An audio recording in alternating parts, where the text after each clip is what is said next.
Yo guys, salam bugün sizler meni kalagандай sandardı. Kvadratga oңой жолу менен көбөйтүүнү, мисалы үчүн ой менен эле көбөйтүүнү көрүп чыгайлы. Мисалы үчүн 33 көбөйтүү керек, квадратты көбөйтүү керек. 3'tүн квадраты 9. Демек 3'tү 3кө көбөйтөбүз. Андан кийин 9 менен 9 жазып алгандан кийин 3 көбөйтүү 2 кылабыз. 180. Эми ушул 99га кошуп коебуз. 99'тун ортосуна бир нөлдү улап койсок, мына жообу чыгат. Калькуляторго салып көрсөңүздөр ушул эле жооп чыгат. Дагы бир санды көрсөтүп берейин. 99. Мисалы үчүн 99 квадраты 81. 281 жазабыз. Анан 9га 9'ту көбөйтөбүз. Анан көбөйтүү 2 кылабыз.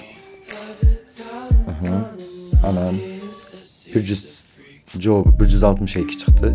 Ал эми 162-ни бул жерге 81 менен 81-дин арасына 0 койбостон эле жазып коебуз. Бул лайфхакты көптөгөн сандарда колдонуп көрсөңүздөр болот. Ал эми иштегендеринде көбүндө иштейт бул. Сизде калькулятор болбогондо албетте жардам берет. Дагы бир лайфхакты көрсөтүп берсем. Мисалы үчүн 12-ни квадратка көтөрөбүз 144, ал эми 21-дин квадраты ушунун тескериси болуп калат. 441. Бул лайфхак эки эле санын 4 сан иштейт экен.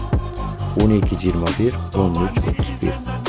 13'tүн квадраты 169, 31'дин квадраты ушунун тескериси. Бул жөнөкөй. Ал эми бул лайфхакты өзүңүздөр түшүнүп, пайдаланып көрсөңүздөр болот.